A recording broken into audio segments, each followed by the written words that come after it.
नमस्कार दोस्तों, स्वागत है आपका हमारे YouTube चैनल जरदारी क्लासेस में। दोस्तों, इंडियन पॉलिटी के इस कोर्स में आज भारतीय संविधान का सेकंड लेक्चर है, जिसमें आज हम बात करेंगे संविधान की प्रस्तावना के बारे में, प्रस्तावना से संबंधित जुड़े हुए कुछ प्रमुख वादों के बारे में, जैसे बेरोबारी संघ मामला 1960 का और केशवानंद भारती बनाम केरल वाद 1973, इसके बारे में भी चर्चा करेंगे। साथ साथ यहाँ पे जानेंगे संविधान की कुछ प्रमुख अनुसूचियों के बारे में और संविधान की प्रस्तावना में जो एकमात्र यहाँ पे संशोधन किया गया वो क्यों किया गया और कब किया गया, इसके बारे में चर्चा करेंगे। दोस्तों, आपको बता दूं, इंडियन पॉलिटी के सभी नोट्स जो आपको यहाँ पे प्रोवाइड किए जाते हैं, ये सारे नोट्स आपको मिल जाएंगे हमारी एप्लीकेशन में, हमारे ऐप में, जिसका लिंक आपको वीडियो के डिस्क्रिप्शन में मिल जाएगा। तो चलिए दोस्तों, आज की वीडियो शुरू करते हैं। दोस्तों, तो सबसे पहले यहाँ पे संविधान की प्रस्तावना के बारे में चर्चा करते हैं। देखो, मैंने पिछली वीडियो में जब आपको संविधान सभा के बारे में बताया था, तो वहाँ पे मैंने आपको बताया था कि संविधान की जो प्रस्तावना एक आई कहाँ से थे। तो 13 दिसंबर 1946 को जब जवाहरलाल नेहरू द्वारा उद्देश्य प्रस्ताव पेश किया गया था संविधान सभा में, और इसको स्वीकार कब किया गया था, इस उद्देश्य प्रस्ताव को संविधान सभा द्वारा 22 जनवरी 1947 को। और यही उद्देश्य प्रस्ताव बाद में क्या बना, संविधान की प्रस्तावना बना। तो संविधान की प्रस्तावना यानी जो उद्देश्य प्रस्ताव लाया गया था 13 दिसंबर 1946 को जवाहरलाल नेहरू द्वारा संविधान सभा में, और बाद में इसे स्वीकार किया गया था, यही उद्देश्य प्रस्ताव बाद में क्या बना, संविधान की प्रस्तावना। यह उद्देश्य प्रस्ताव क्या था, मैंने आपको बताया था कि किसी भी हमारा जो एम होता है, उस समय जिन्होंने संविधान का निर्माण किया, संविधान सभा में जितने भी लोग थे, इस उद्देश्य प्रस्ताव से उन लोगों की सोच का पता चलता है कि वो किस प्रकार का भारत चाहते थे, किस प्रकार का वो भारत के लिए संविधान का निर्माण करना चाहते थे। तो आज भी यदि आप इस उद्देश्य प्रस्ताव, जो आज हम जिसको संविधान की प्रस्तावना कहते हैं, इस संविधान की प्रस्तावना को यदि आप पूरी डिटेल्स में पढ़ते हैं, मतलब इतना यदि आप इस प्रस्तावना को पढ़ते हैं, तो इस प्रस्तावना को पढ़ के ही आपको लग जाएगा कि जिन व्यक्तियों ने इस संविधान को बनाया है, भारत के संविधान को बनाया है, वो किस प्रकार का भारत बनाना चाहते थे, उनकी सोच क्या थी कि हम किस प्रकार का यहाँ पे भारत के लिए संविधान बनाएंगे। तो एक बार हम यहाँ पे इस प्रस्तावना को अच्छे से ध्यान से पढ़ेंगे और इसके बाद प्रस्तावना में जो कुछ इंपॉर्टेंट शब्द है उनके बारे में चर्चा करेंगे। तो ये है यहाँ पे संविधान की प्रस्तावना, और इसको आपको समझने का प्रयास करना है। प्रस्तावना क्या है, हम भारत के लोग भारत को एक संपूर्ण प्रभुत्व संपन्न, समाजवादी, पंथ निरपेक्ष, लोकतंत्रात्मक गणराज्य बनाने के लिए तथा इसके समस्त नागरिकों को सामाजिक, आर्थिक और राजनीतिक न्याय, विचार, अभिव्यक्ति, विश्वास, धर्म और उपासना की स्वतंत्रता, प्रतिष्ठा और अवसर की समता प्राप्त कराने के लिए तथा उन सब में व्यक्ति की गरिमा और राष्ट्र की एकता तथा अखंडता सुनिश्चित करने वाली बंधुता बढ़ाने के लिए दृढ़ संकल्पित होकर अपनी इस संविधान सभा में आज दिनांक 26 नवंबर 1949 ईस्वी को एतद द्वारा इस संविधान को अंगीकृत, अधिनियमित और आत्मसमर्पित करते हैं। ये है संविधान की प्रस्तावना। तो प्रस्तावना में एक इम्पॉर्टेंट चीज़ ये है कि इस प्रस्तावना को 26 नवंबर 1949 को क्या किया गया था, पारित किया गया था। देखो, यहाँ पे संविधान हमारा कब अंगीकृत, यानी हमने कब स्वीकारा इस संविधान को, हमने स्वीकारा 26 नवंबर 1949 को, और उसी दिन प्रस्तावना को यहाँ पे प्रकाशित किया गया था। तो ये 26 नवंबर 1949 ये डेट, ये दिनांक यहाँ पे संविधान की प्रस्तावना में मिलती है। कई बार एग्जाम में डायरेक्ट ये क्वेश्चन पूछा गया है कि बताइए कि संविधान के प्रस्तावना में कौन सी डेट लिखी गई है, 24 जनवरी 1950 या 26 जनवरी 1950 जिस दिन संविधान लागू हुआ था, या 26 नवंबर 1949। तो संविधान की प्रस्तावना में कौन सी डेट का उल्लेख है, 26 नवंबर 1949। अब यहाँ पे संविधान की प्रस्तावना में कुछ विशेष शब्द हैं, उनके बारे में चर्चा करते हैं। यहाँ पे देखो शुरुआत में लिखा गया है हम भारत के लोग, यानी किसकी बात कर रहा है, हमारी बात कर रहा है, भारत के जो लोग हैं। तो संविधान को कौन लोग शक्ति देते हैं, हम भारत के लोग। देखो, सबसे बड़ा क्या है, भारत में संविधान है, लेकिन संविधान को शक्ति कौन दे रहा है, ये सबसे बड़ा क्यों है भारत में, क्योंकि यहाँ के जो लोग हैं, संपूर्ण जनता है यहाँ के, वही लोग इस संविधान को शक्ति दे रहे हैं यहाँ पे, और तब जाके संविधान को सभी मानते हैं। तो हम भारत के लोग, यानी हम भारत के लोग क्या करते हैं, संविधान को मानते हैं, इस संविधान को शक्ति देते हैं। तो संविधान को शक्ति कौन लोग देते हैं, भारत के लोग। आगे बढ़ते हैं, भारत को एक संपूर्ण प्रभुत्व संपन्न, ये पॉइंट, प्रभुत्व संपन्न क्या है, इसके बारे में मैंने आपको पिछली वीडियो में भी हल्की से चर्चा की थी इसके बारे में। तो प्रभुत्व संपन्न का मतलब होता है यहाँ पे जो देश क्या है, संपूर्ण रूप से खुद पर निर्भर है, यानी जो संपूर्ण प्रभुत्व संपन्न देश होता है वो न किसी दूसरे देश पर निर्भर रहता है और न ही वो डोमिनेंट स्टेट होता है। यानी भारत अपने जो बाह्य और आंतरिक मामले होते हैं उनका निपटारा, उनका निस्तांतरण स्वयं करेगा। उसके लिए वो स्वतंत्र है, वो किसी देश पर निर्भर नहीं है कि दूसरा देश कहेगा उसको तब जाके वो अपने आंतरिक मामले या बाह्य मामले उनका निस्तारण करेगा या उनका निपटारा करेगा। और साथ ही साथ चाहे भारत किसी विदेशी देश के साथ संधि करना चाहता है या अपनी सीमा को किसी दूसरे देश के साथ साझा करना चाहता है, हिस्सेदारी करना चाहता है या अपनी सीमा किसी सीमा क्षेत्र से दावा छोड़ना चाहता है, तो उसके लिए भारत स्वयं क्या है, स्वतंत्र है। भारत अपनी इच्छानुसार ये सारी चीज़ें कर सकता है। तो यानी भारत क्या है, एक संपूर्ण प्रभुत्व संपन्न राष्ट्र है। दूसरा जो शब्द आता है यहाँ पे समाजवादी यानी सोशलिज्म, ये क्या होता है? जो भारत है, भारत एक लोकतांत्रिक समाजवादी राष्ट्र है। देखो, एक होता है लोकतांत्रिक समाजवादी राष्ट्र और एक होता है साम्यवादी समाजवाद। तो जो साम्यवादी समाजवाद होता है इसको समझते हैं पहले। साम्यवादी समाजवाद कहता है कि वर्ग दो भागों में बंटा है, एक वर्ग है अमीर वर्ग और दूसरा वर्ग है गरीब वर्ग।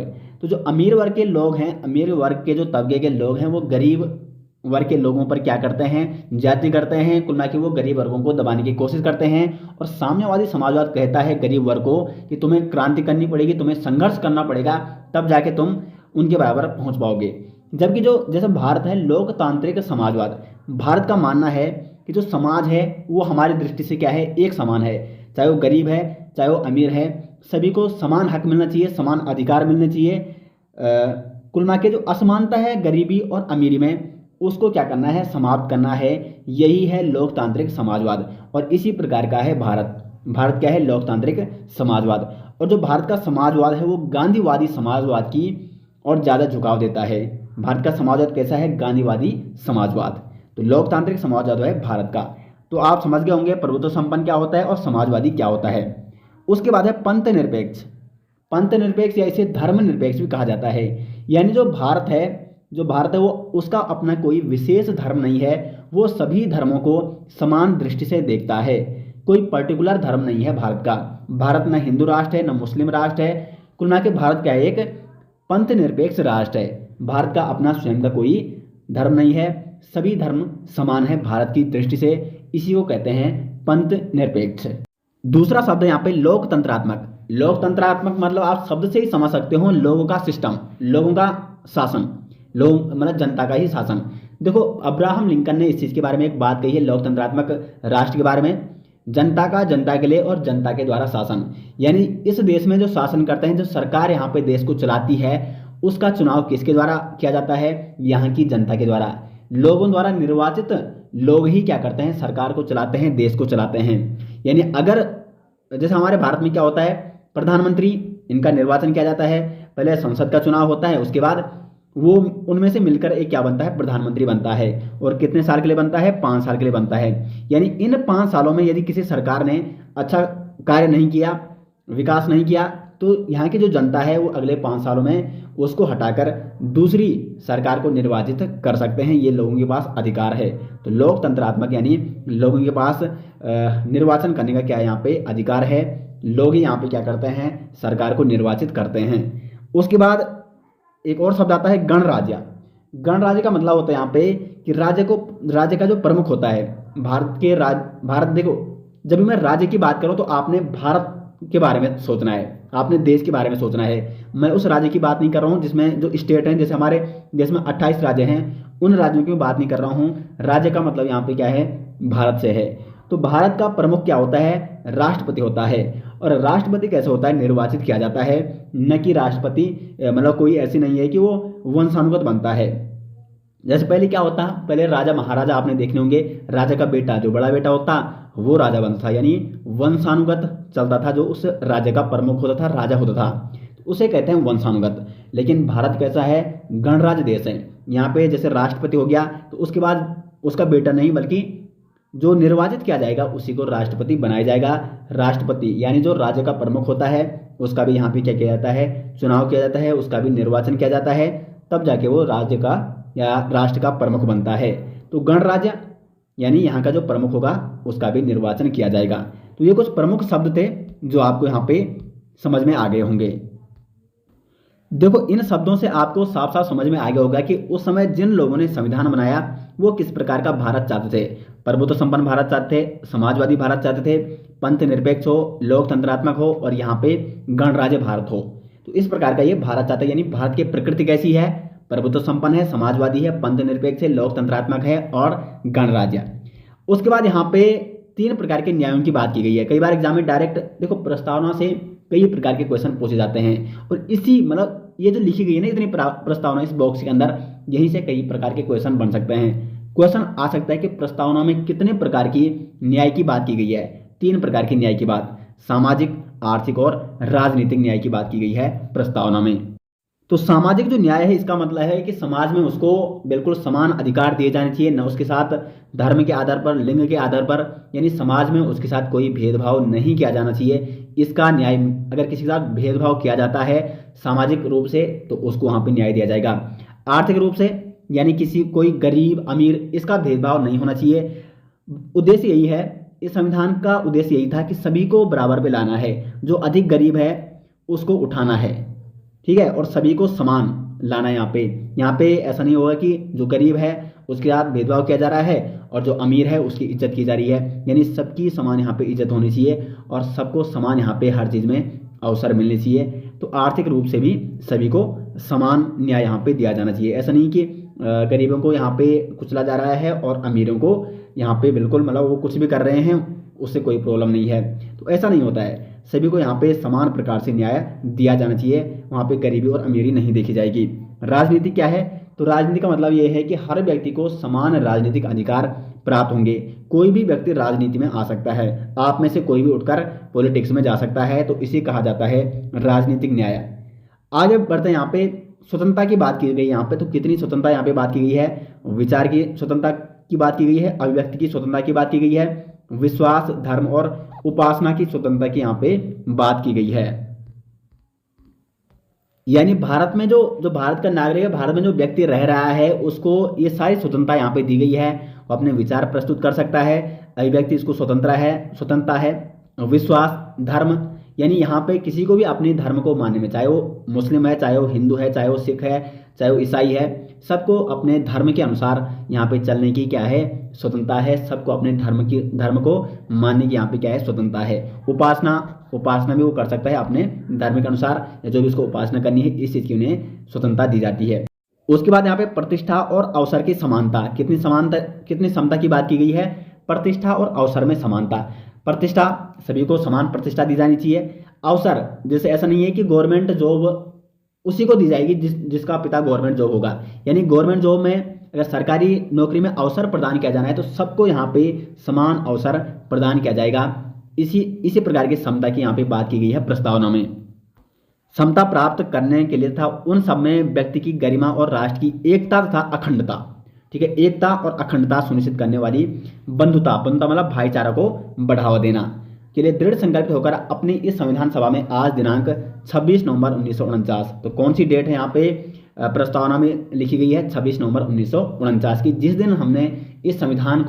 दिन संविधान सभा द्वारा इस संविधान को अंगीकृत किया गया यानी स्वीकार किया गया। तो ये है यहाँ पे संविधान की प्रस्तावना और उम्मीद करते हैं प्रस्तावना आपको अच्छे से यहाँ पे समझ में आ गई होगी। अब हम यहाँ पे बात करते हैं प्रस्तावना से संबंधित जो प्रमुख वाद हैं उनके बारे में। तो सबसे पहले बात करते हैं यहाँ पे बेरोजगारी संघ मामला 1960। काफ़ी इंपॉर्टेंट ये मामला है और काफ़ी अच्छे तरीके से इसको समझाने का आपको प्रयास किया जाएगा। तो बेरोजगारी संघ मामला 1960 क्या है? इससे पहले आप सभी जानते होंगे, जैसे जब भारत स्वतंत्र हुआ उससे पहले भारत, पाकिस्तान और जो आज का बांग्लादेश है ये पूरा किस में था? भारत में था। यानी जब भारत का विभाजन नहीं हुआ था, उसके बाद भारत का विभाजन होता है। और विभाजन कैसे होता है? रेड क्लिफ को बोला जाता है कि उसको भारत और पाकिस्तान दो यहाँ पे क्या बनाने हैं? भारत को विभाजित करना है दो भागों में, भारत और पाकिस्तान में, और एक सीमा का निर्धारण करना है। उस व्यक्ति को भारत की स्थिति के बारे में कोई जानकारी नहीं थी और उसने सीधे पुलिस थानों को मिलाया और सीधे लकीर खींच दी और बॉर्डर बना दिया। किसी का खेत चला गया पाकिस्तान में और घर रह गया भारत में, किसी का घर रह गया भारत में और चूल्हा चला गया पाकिस्तान में। तो इस प्रकार से उसने मतलब बिना देखे सीधे क्या किया? सीधे लकीर खींच दी, जिसको कहा गया रेड क्लिफ लाइन। भारत और पाकिस्तान के बीच जो सीमा है उसे क्या कहा जाता है? रेड क्लिफ लाइन कहा जाता है। अब यहाँ पे एक स्थान था यहाँ पे बेरुबारी। यहाँ पे आपको मैप में समझाने का प्रयास करता हूँ जरा। ये देखो यहाँ पे ये है मैप। जैसे मैं आपको पहले बता चुका हूँ, पाकिस्तान, बांग्लादेश और भारत, ये पहले भारत में था और उसके बाद जब विभाजन हो जाता है तो जो बांग्लादेश है ये पहले बंगाल में आता था, पूर्वी बंगाल इसको कहा जाता था। और जब विभाजन हुआ भारत का तो उसके बाद इसको कहा गया पूर्वी पाकिस्तान, यानी ये पाकिस्तान के पास चला गया। तो ये है बांग्लादेश, ये है सीमा, ठीक है। ये भारत है, इधर आई लिखता हूं मैं इंडिया, और ये है बांग्लादेश। जो पहले क्या था, जब विभाजन हुआ तो इसको पूर्वी पाकिस्तान कहा गया, यानी ये पाकिस्तान के पास चला गया। तो कुल मिला के रेडक्लिफ ने क्या किया, सीधे लाइन खींच रखी है ऐसे बिना देखे। तो यहाँ पे जो ये क्षेत्र है ये है बेरुबारी, ये है आपका बेरुबारी। अब ये है बिल्कुल सीमा पे सटा हुआ। तो यहाँ पे जो ये क्षेत्र था इसको उसने किसको दे दिया, भारत को दे दिया। यानी ये क्षेत्र किसके पास चला गया, भारत के पास। बांग्लादेश आप देख रहे हो ना, बांग्लादेश ये है, यहाँ पे ध्यान से समझने का प्रयास कीजिए। ये सीमा है, ये बांग्लादेश है और ये भारत है, ये भारत है पूरा। तो ये बेरुबारी किस में चला गया, भारत में चला गया। लेकिन इसने रेडक्लिफ ने इसका कोई लिखित वो नहीं दिया, मतलब इसको लिखित में नहीं कहा गया कि ये भारत के पास है। अब यहाँ पे पाकिस्तान ने 1952 में ये मांग उठाई, ये मुद्दा उठाया कि जो ये क्षेत्र है बेरुबारी, इसमें भारत ऐसे ही शासन कर रहा है, ये हमारा क्षेत्र है, क्योंकि ये था मुस्लिम बहुल क्षेत्र। बेरुबारी मुस्लिम बहुल क्षेत्र था और इसको उन्होंने मुद्दा उठा दिया। अब यहाँ पे भारत का तत्कालीन जो प्रधानमंत्री थे जवाहरलाल नेहरू और फिरोज शाह नून, ये थे यहाँ पे पाकिस्तान के प्रधानमंत्री। इनके बीच एक समझौता होता है। कब होता है, फिरोज शाह और यहाँ पे भारत के प्रधानमंत्री जवाहरलाल नेहरू के बीच ये समझौता 1958 में 1958 में हुआ। नेहरू नून समझौता के नाम से इसको जाना जाता है। समझौता क्या हुआ कि जो ये बेरुबारी क्षेत्र है, जो ये बेरुबारी क्षेत्र है, इसको आधा भारत को दिया जाएगा और आधा पाकिस्तान को दिया जाएगा। अब यहाँ पे जो बेरुबारी क्षेत्र की जो जनता थी, भले वो मुस्लिम बहुल थी, लेकिन उसमें अधिकांशतः लोग चाहते कि हम भारत में ही रहें। अब उन्होंने इस चीज़ का विरोध किया कि आप हमें बिना पूछे हमें सीधे पाकिस्तान को कैसे दे रहे हैं, जबकि रेडक्लिफ लाइन जब खींची गई है तो ये हिस्सा किस क्षेत्र में आ रहा है, भारत के क्षेत्र में आ रहा है। तो उन्होंने इस चीज़ का विरोध किया। अब आपके दिमाग में ये सवाल उठना चाहिए कि क्या हम किसी भी क्षेत्र को बिना जनता से राय लिए, या संविधान में कहीं ऐसा उल्लेख है कि हम किसी भी क्षेत्र को किसी दूसरे देश को सौंप दें? ऐसा अगर करने लग जाएं तो सरकार तो किसी भी क्षेत्र को दे सकती है किसी भी देश को। तो यहाँ पे एक चीज़ आपको समझनी होगी, प्रस्तावना में 2 शब्द लिखे हैं। एक लिखा है यहाँ पे, अभी मैंने आपको प्रस्तावना पढ़ाया ना, वहाँ पे मैंने बताया आपको, एक लिखा है लोकतांत्रिक गणराज्य है भारत और दूसरा लिखा है संप्रभुत्व राष्ट्र है भारत। तो लोकतांत्रिक गणराज्य, इसका मतलब होता है कि वहाँ की जो सरकार है वो किसके द्वारा निर्वाचित की जाती है, वहाँ के लोगों द्वारा निर्वाचित की जाती है। तो अब ऐसा तो नहीं है कि वही लोग तुम्हें निर्वाचित कर रहे हैं और तुम उन्हीं लोगों को क्या कर रहे हैं, दूसरे राष्ट्र को, दूसरे देश को दे रहे हो। क्योंकि बेरोबारी संघ मामला में यही तो हो रहा था कि प्रधानमंत्री जवाहरलाल नेहरू ने कहा, इस नून, जो प्रधानमंत्री जवाहरलाल नेहरू और नून समझौता जो हुआ था 1958 में, उसके तहत यही तो किया जा रहा था कि बेरोबारी संघ के जो लोग थे उनको आधा आधा बांटा जा रहा था, उस क्षेत्र को आधा आधा बांटा जा रहा था, जबकि पहले वो भारत के पास वो क्षेत्र था। तो उन्हीं लोगों ने तुम्हें सरकार में लाया है, उन्हीं लोगों ने तुम्हें निर्वाचित किया है और तुम उन्हीं लोगों को क्या कर रहे हो, अपने देश के जो लोग हैं उनको तुम दूसरे देश को दे रहे हो। ऐसे तुम नहीं कर सकते हो प्रस्तावना में। इसीलिए ये क्या कहा गया है, लोकतांत्रिक गणराज्य है भारत, इस चीज़ का ये उल्लंघन हो रहा था। और दूसरा शब्द है जो प्रस्तावना में कहा गया है, संप्रभुत्व। संप्रभुत्व का मतलब होता है कि भारत किसी भी देश के दबाव में आकर कोई निर्णय नहीं लेगा, वो पूर्ण रूप से जो अपने आंतरिक और बाह्य मामले हैं उनका वो निपटारा या उनके निर्णय या उनके निस्तांतरण वो स्वयं करेगा। लेकिन यहाँ पे क्या हो रहा है, जब पाकिस्तान ने 1952 में ये मांग उठाई, ये मुद्दा उठाया, तो तुम पाकिस्तान के दबाव में क्या कर रहे हो, बेरुबारी संघ का जो क्षेत्र हो इसको एक संधि के तहत इसको 2 भागों में बांट रहे हो। लेकिन तुम एक संप्रभु स्टेट हो, संप्रभु राष्ट्र हो, तुम्हें तो खुद क्या है, मतलब तुम किसी देश के दबाव में नहीं आ सकते हो, तुम अपने जो आंतरिक मामले हैं, बाह्य मामले हैं, उनका स्वयं निस्तांतरण करोगे। तो कुल मिला के ये इन 2 शब्दों का यहाँ पे क्या हो रहा था, ये जो 2 शब्द यहाँ पे ये अड़चने पैदा कर रही थी। यानी तुम कुल मिला के बेरुबारी संघ क्षेत्र है इसको 2 भागों में नहीं बांटा जा सकता है, ये समस्या फिर वैसे की वैसे ही हो रही थी। दूसरा यहाँ पे क्या है, अब अगर हम माना इस बेरुबारी संघ क्षेत्र को 2 भागों में बांट भी दें, लेकिन संविधान में कहीं ऐसा उल्लेख है ही नहीं कि तुम किसी अपने देश के क्षेत्र को किसी दूसरे देश को सौंप दो, या किसी संधि के तहत, या तो अनुच्छेद 3 के तहत इसको करना था, या तो संविधान में संशोधन करना था। तो सुप्रीम कोर्ट ने अपने निर्णय सुनाए। बड़ी ध्यान देनी बात है यहाँ पे ध्यान दो। सुप्रीम कोर्ट ने निर्णय सुनाया। पहला निर्णय क्या था कि प्रस्तावना संविधान का हिस्सा ही नहीं है। ये इंपॉर्टेंट यहाँ पे, इसलिए मैंने यहाँ पे प्रस्तावना में ये टॉपिक यहाँ पे लाया है। बेरोजगारी संघ मामला 1960 में सुप्रीम कोर्ट ने ये निर्णय दिया कि जो प्रस्तावना है वो संविधान का हिस्सा ही नहीं है। पहले संविधान यहाँ पे बनाया गया, उसके बाद अलग से यहाँ पर प्रस्तावना को लाया गया संविधान सभा द्वारा। इसलिए प्रस्तावना में जो ये दो शब्द हैं, लोकतांत्रिक गणराज्य और संप्रभुत्व स्टेट, इसका कोई मतलब नहीं रहा जाता है। यदि आप कुल मिला के अगर ये मामला भी उठता है कि प्रस्तावना में ऐसा कहा गया है, तो उससे कोई मतलब नहीं आपको, क्योंकि प्रस्तावना संविधान का हिस्सा नहीं है। इससे संविधान का उल्लंघन नहीं हो रहा है यदि इस संघ राज्य क्षेत्र को, बेरोजगारी संघ राज्य क्षेत्र को दो भागों में बांटा भी जाए तो प्रस्तावना यहाँ पे संविधान का हिस्सा नहीं है। ये किस मामले में सुप्रीम कोर्ट ने कहा है? बेरोजगारी संघ मामले में। दूसरा पॉइंट क्या है सुप्रीम कोर्ट का? अनुच्छेद 3 के तहत भारत किसी हिस्से को किसी और को नहीं दे सकता। अनुच्छेद 3 में क्या है? सिर्फ क्या कर सकता है? अपने राज्य के अंतर्गत जो सीमाएं हैं, जो क्षेत्र हैं, उनको क्या कर सकता है? उन सीमाओं में परिवर्तन कर सकता है। किसी राज्य की अपनी सीमा को, अपने क्षेत्र को किसी अन्य देश को नहीं दे सकता है भारत। अनुच्छेद 3 में ये कहा गया है। अनुच्छेद 3 में देने की बात नहीं कही गई है। तो तीसरा पॉइंट सुप्रीम कोर्ट ने दिया कि अब यदि आपको ये जो बेरोजगारी संघ क्षेत्र है, इसका विभाजन करना ही है, इसको बांटना ही है नेहरू नून समझौते के तहत, तो आपको अनुच्छेद 368 के तहत संशोधन करना पड़ेगा। तो ये सुप्रीम कोर्ट का निर्णय था। तो यहाँ पे इंपॉर्टेंट पॉइंट था कि प्रस्तावना को संविधान का हिस्सा नहीं है, प्रस्तावना संविधान का हिस्सा नहीं है। ये किस मामले में कहा सुप्रीम कोर्ट ने?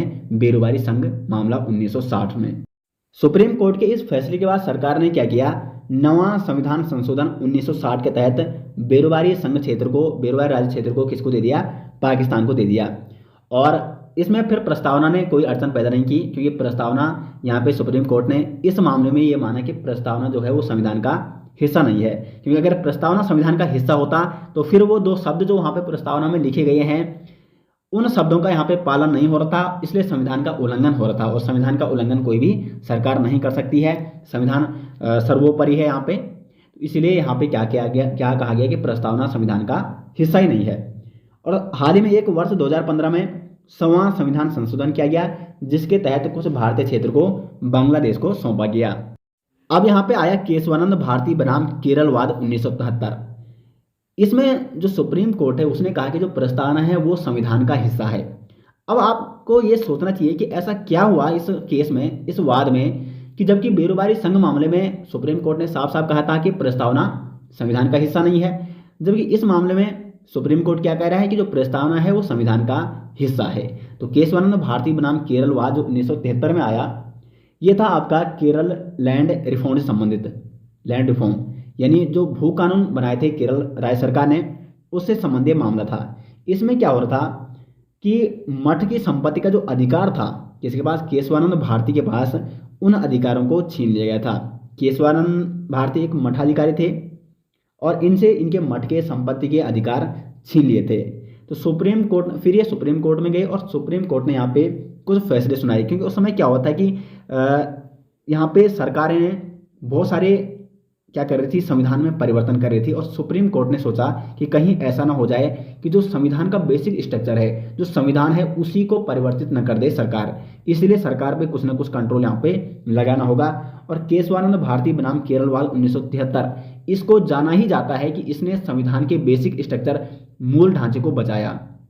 क्योंकि सरकार ने बहुत सारे संविधान परिवर्तित किए, बहुत सारे संशोधन करने लगी थी सरकार। तो सुप्रीम कोर्ट का निर्णय क्या था? एक तो ये 13 जजों ने सुना ये फैसला। सबसे ज़्यादा 13 जजों की ये पीठ थी यहाँ पे। सबसे ज़्यादा इस मामले में अब तक की ये सबसे बड़ी पीठ है जो केशवानंद भारती बनाम केरलवाद 1973 में बैठी। कितने जजों की पीठ बैठी? 13 जजों की पीठ। और फैसला जो आया वो आया 7-6 के पक्ष में। 7-6 का बहुमत, यानी 7 लोगों ने इस पक्ष में ये फैसला सुनाया। अभी आपको बताऊंगी सुप्रीम कोर्ट का फैसला क्या था। तो सुप्रीम कोर्ट का फैसला था कि संसद है जो वो संविधान में संशोधन कर सकती है, चाहे तब वो प्रस्तावना है, चाहे वो संविधान का कोई भी हिस्सा है। तो कुल मिला के यहाँ पे साफ साफ ये कहा गया कि प्रस्तावना क्या है? संविधान का हिस्सा है और प्रस्तावना में भी संशोधन कर सकती है और संविधान के किसी भी हिस्से में संशोधन कर सकती है संसद। ये अधिकार है संसद को अनुच्छेद 368 के तहत। कौन से अनुच्छेद के तहत? 368 के तहत। लेकिन ये सही है कि तुम संशोधन कर सकते हैं, संसद संशोधन कर सकती है, लेकिन संविधान के बेसिक स्ट्रक्चर को यानी मूल ढांचे को संसद नहीं बदल सकता है। अब सरकार ने कहा कि ठीक है, आपने कह दिया हम मूल ढांचे को नहीं बदलेंगे, बेसिक स्ट्रक्चर को नहीं बदल सकते संविधान की, लेकिन वो बेसिक स्ट्रक्चर क्या है, इस पर सुप्रीम कोर्ट ने कहा कि जो बेसिक स्ट्रक्चर है वो हम देखेंगे कि वो बेसिक स्ट्रक्चर क्या है।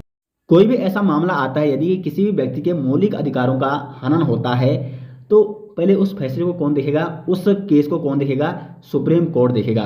और यदि सुप्रीम कोर्ट किसी भी मामले को देखता है कि उसमें जो संविधान के बेसिक स्ट्रक्चर हैं उनको सरकार द्वारा क्या किया जा रहा है, समाप्त किया जा रहा है, तो सुप्रीम कोर्ट उस पर अपना निर्णय देगा, अपना फैसला सुनाएगा। तो कुल मिला के अब यहाँ पे साफ साफ ये हो गया कि संसद यदि कुछ ऐसा संशोधन करती है उसको क्या देखता है, सुप्रीम कोर्ट देखता है। उसमें बेसिक ढांचे में, संविधान के बेसिक ढांचे में, मूल ढांचे में क्या नहीं कर सकती है संसद, परिवर्तन नहीं कर सकती है। अब जैसे बेसिक ढांचा एक मैं आपको बता दूं, भारत कैसा है, जैसे गणतंत्र राष्ट्र, भारत गणतंत्र राज्य। अब सरकार चाहिए कि हम यार गणतंत्र की जगह इसको क्या कर देते हैं, हम इसको बना देते हैं वंशानुगत। यहाँ पे जो राष्ट्रपति होगा, राष्ट्रपति के बाद राष्ट्रपति कौन बनेगा, उसका बेटा ही बनेगा। तो ये मूल ढांचे हैं, मतलब इस प्रकार के जो संशोधन है उनको नहीं कर सकती सरकार। अगर सरकार ने ये कोशिश की कि संविधान के मूल ढांचे में हम परिवर्तन करते हैं तो सुप्रीम कोर्ट उस पर क्या करेगा, अपना फैसला सुनाएगा, सुप्रीम कोर्ट उस मामले को देखेगा। तो केशवानंद भारती बनाम केरलवाद 1973 में सुप्रीम कोर्ट ने क्या कहा, प्रस्तावना भी संविधान का हिस्सा है, प्रस्तावना में भी संसद क्या कर सकती है, संशोधन कर सकती है। उसके बाद प्रस्तावना में संशोधन किया गया, जैसे 1973 में सुप्रीम कोर्ट का फैसला आ गया, और उसके बाद 1976 में कब किया गया, प्रस्तावना में संशोधन 1976 में। ये काफी इंपॉर्टेंट है, यहाँ से एक क्वेश्चन जरूर बनता है कई बार एग्जाम में। कौन सा संशोधन किया गया, 42वां संविधान संशोधन 1976।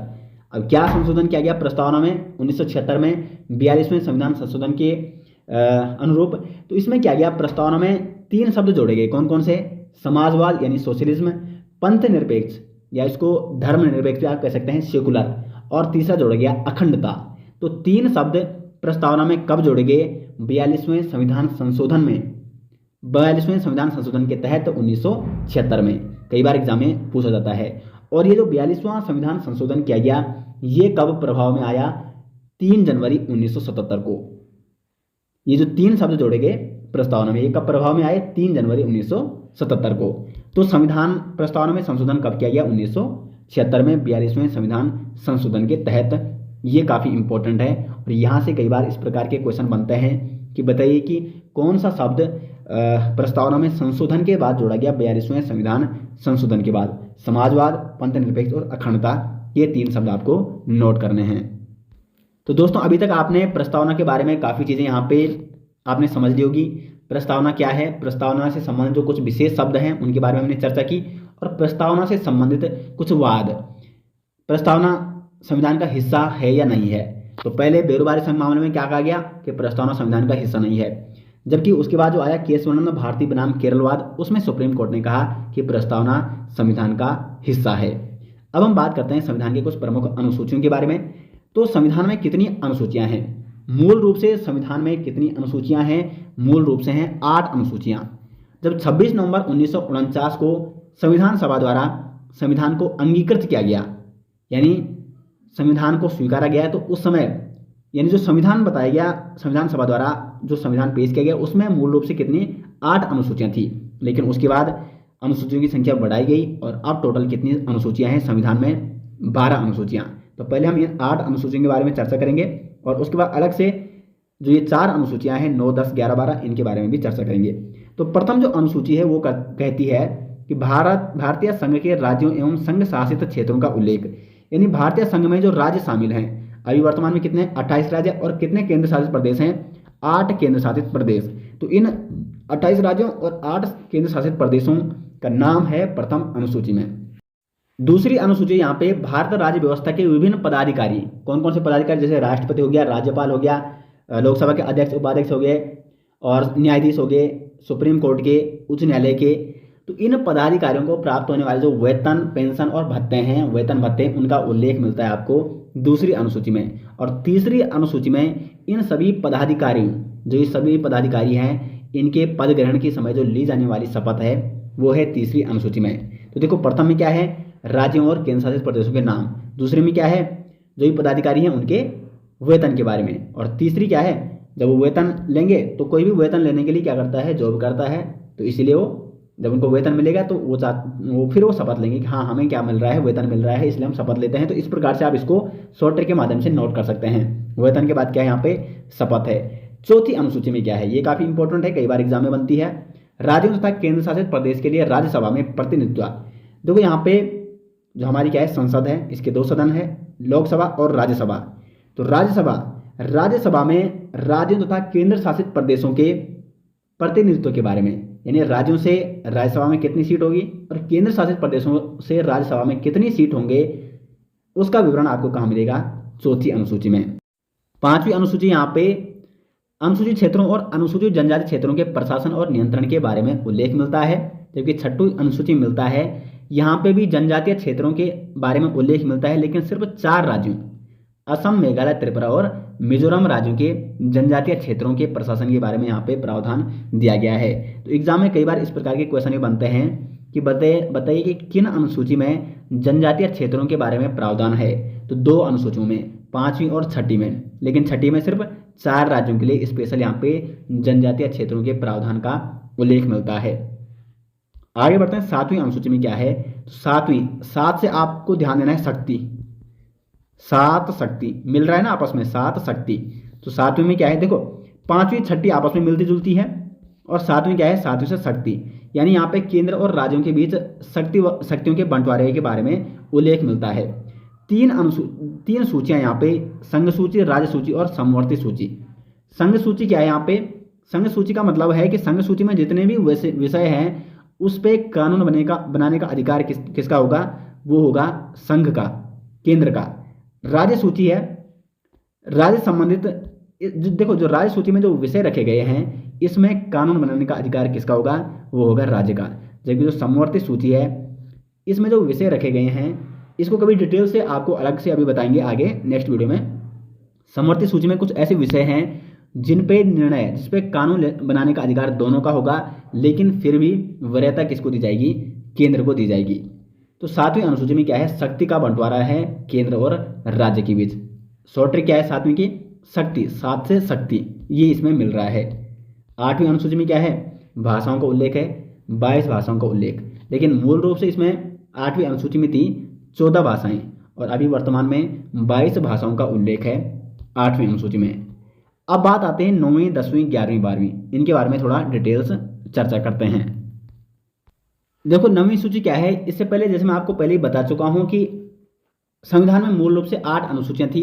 उसके बाद 9वीं अनुसूची जो जोड़ी गई, ये कब जोड़ी गई, पहले संविधान संशोधन के तहत पहला संविधान संशोधन किया गया और 9वीं अनुसूची जोड़ी गई प्रथम संविधान संशोधन 1951 में। 1951 में ये संविधान संशोधन किया गया और उसमें 9वीं अनुसूची जोड़ी गई। क्यों आवश्यकता पड़ी इस 9वीं अनुसूची की, देखो सरकार ने क्या देखा यहाँ पे कि उस समय भारत में जमींदारी और साहूकार प्रथा थी, यानी जो जमींदार थे जिनके पास अधिक जमीन थी, या कई जमींदार क्या करते, किसानों को डरा धमका कर उनकी जमीन सस्ते में हड़प लेते थे। तो सरकार ने सोचा कि यहाँ पे किसानों के लिए हम क्या कर सकते हैं, क्योंकि किसान कृषि पर निर्भर था भारत उस समय। तो सरकार ने कुछ नियम कानून यहाँ पे बनाए, भूमि कानून। लेकिन जब सरकार इन भू कानूनों को यहाँ पे लगा रही थी तो जो साहूकार या जो जमींदार थे उनके कुछ मौलिक अधिकार वहाँ पे सामने आ रहे थे और वो जाते कोर्ट में, और जो कोर्ट थे, जो हाई कोर्ट थे राज्यों के, कोई भी राज्य यदि भू कानून पास करती थी तो राज्यों के जो कोर्ट थे वो उसे क्या करते, उस कानून को निरस्त कर देते थे, क्योंकि उन साहूकारों, उन जमींदारों के जो मौलिक अधिकार थे उनका हनन हो रहा था। तो सरकार ने सोचा कि भू कानून तो लाने जरूरी है, तब जाके किसान क्या करेगा, किसान ऊपर उठ पाएगा। नहीं तो ये जो साहूकार है, भूमिकार हैं, जो ये क्या है आपके जमींदार हैं, ये किसानों को कुचलते रहेंगे, ये किसानों को लूटते रहेंगे। तो सरकार ने 1951 में क्या किया, संविधान में प्रथम संविधान संशोधन किया और अनुसूची में जोड़ी एक और अनुसूची जिसको कहा गया 9वीं अनुसूची। और 9वीं अनुसूची में ऐसे कानून रखे, ऐसे भू कानून बनाए जिनको सुप्रीम कोर्ट में चुनौती नहीं दी जा सकती, या किसी भी कोर्ट में, चाहे वो हाई कोर्ट हो चाहे वो सुप्रीम कोर्ट, यानी न्यायालय में इन कानूनों को चुनौती नहीं दी जा सकती है। तो ऐसे में फिर ये कानून सरकार ने लागू किए। अब जो साहूकार थे, जो जमींदार थे, वो किसके पास जाते? सुप्रीम कोर्ट के पास वो जा नहीं सकते थे, हाई कोर्ट के पास वो जा नहीं सकते थे, क्योंकि इन कानूनों को किसी भी न्यायालय में चुनौती नहीं दी जा सकती थी 9वीं अनुसूची में जो भी कानून रखे गए थे। और इस प्रकार किसानों के लिए यहाँ पे कुछ विशेष कानून बनाए गए ताकि किसानों की ज़मीन के हक उनको दिए जा सकें, किसानों को ऊपर उठाया जा सके। तो काफ़ी मतलब सोच समझ के ये 9वीं अनुसूची इस प्रकार से प्रथम संविधान संशोधन के तहत 1951 में जोड़ी गई थी अनुसूची में। अब यहाँ पे बाद में क्या हो गया, इसका मिसयूज होने लग गया। सरकार ने कुछ ऐसे कानून बनाए जिसका मिसयूज होने लगा। उसके बाद 1973 का मामला भी आपको बताया। कौन सा मामला? केशवानंद भारती मामला। संसद ने क्या कहा, सुप्रीम कोर्ट ने क्या कहा संसद को, सरकार को क्या कहा कि भले ही संविधान संशोधन तुम कर सकते हो, लेकिन मूल ढांचे में क्या नहीं होना चाहिए, मूल ढांचे में परिवर्तन नहीं होना चाहिए संविधान के। तो यहाँ पे भी जब मिसयूज होने लगा, क्योंकि सरकार कुछ भी कानून बना देती थी और उसको 9वीं अनुसूची में डाल देती थी, और यहाँ पे न उसको सुप्रीम कोर्ट में चुनौती दी जा सकती, न उसको हाई कोर्ट में चुनौती दी जा सकती थी। तो फिर सुप्रीम कोर्ट बीच में आया और उसने वर्ष 2007 में एक फैसला सुनाया। कब सुनाया फैसला? 11 जनवरी 2007 को सुप्रीम कोर्ट ने क्या फैसला सुनाया?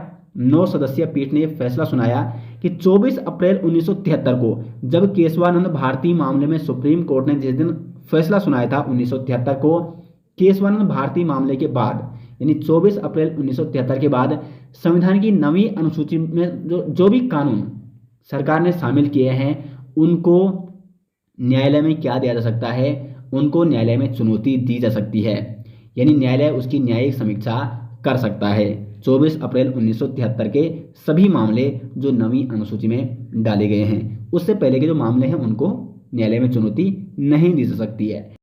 तो 9वीं अनुसूची को इस प्रकार से संविधान में लाया गया था और संविधान संशोधन करके, और बाद में सुप्रीम कोर्ट में अब जो 9वीं अनुसूची में जो कानून है उनको यहाँ पे क्या दिया जा सकता है? चुनौती दी जा सकती है किसी भी न्यायालय में। 10वीं अनुसूची क्या है यहाँ पे? नेक्स्ट है 10वीं अनुसूची, और इसमें प्रावधान है दल बदल कानूनों का। इसको कब जोड़ा गया? संविधान में 52वां संविधान संशोधन के तहत 1985 में इसको जोड़ा गया 10वीं अनुसूची को, और ये संबंधित है आपकी दल बदल कानून से संबंधित। उसके बाद आते हैं यहाँ पे 11वीं अनुसूची। 11वीं अनुसूची, इसमें पंचायतों की शक्तियों के बारे में प्रावधान है, और इसमें अभी 29 विषय हैं 11वीं अनुसूची में। कितने विषय हैं? 29 विषय। और इस अनुसूची को 73वें संविधान संशोधन के माध्यम से 1992 द्वारा जोड़ा गया अनुसूची में। उसके बाद आते हैं यहाँ पे 12वीं अनुसूची। 12वीं अनुसूची ये भी आपकी 1992 में 74वें संविधान संशोधन के तहत जोड़ी गई है 12वीं अनुसूची, और उसमें नगर पालिकाओं की शक्तियों के बारे में कुछ प्रावधान, उनके अधिकारों के बारे में, उनकी जिम्मेदारियों के बारे में, यानी नगर पालिका की शक्तियां, अधिकार और जिम्मेदारियों के बारे में कौन सी अनुसूची में विवरण मिलता है? 12वीं अनुसूची में। तो 11वीं 12वीं अनुसूची लगभग एक जैसी है। 11वीं में पंचायती राज से संबंधित प्रावधान है, और 12वीं में है नगर पालिका के अधिकारों और उसकी शक्तियों के बारे में प्रावधान। 10वीं का आपको बता दिया है, 10वीं का है दल बदल कानून, और 9वीं जो कि भू कानून संबंधित, उसमें कुछ कानून लाए गए थे 9वीं अनुसूची में, और उसको फिर प्रथम संविधान संशोधन के तहत अनुसूची में जोड़ा गया था। मूल रूप से 8 अनुसूचियाँ थी, अभी वर्तमान में 12 अनुसूचियाँ हैं। दोस्तों, तो आज हमने यहाँ पे संविधान की प्रस्तावना के बारे में और संविधान की अनुसूचियों के बारे में यहाँ पे चर्चा की, और उम्मीद करते हैं आपको काफ़ी डिटेल्स में हमने यहाँ पे समझाने की कोशिश की, और उम्मीद करते हैं आपको काफ़ी कुछ यहाँ पे सीखने को मिला होगा, और काफ़ी कुछ यहाँ पे आपने समझने का प्रयास जरूर किया होगा। इसके आपने अच्छे से नोट्स बनाने हैं जो भी यहाँ पे आपको डिटेल्स में बताया गया है, और साथ ही साथ ये सारे नोट्स आपको मिल जाएंगे हमारी एप्लीकेशन में, जिसका लिंक आपको मिल जाएगा वीडियो के डिस्क्रिप्शन में। इसके बाद जो नेक्स्ट वीडियो होगा वो होगा भाग 1 में हम वीडियो बनाएंगे। संविधान का जो भाग 1 है उसके ऊपर हम वीडियो बनाएंगे। तो अगर आपको वीडियो अच्छी लगी तो वीडियो को लाइक और शेयर जरूर करें, और कमेंट बॉक्स में अपनी राय जरूर दें। मिलते हैं दोस्तों नेक्स्ट के साथ, तब तक के लिए धन्यवाद।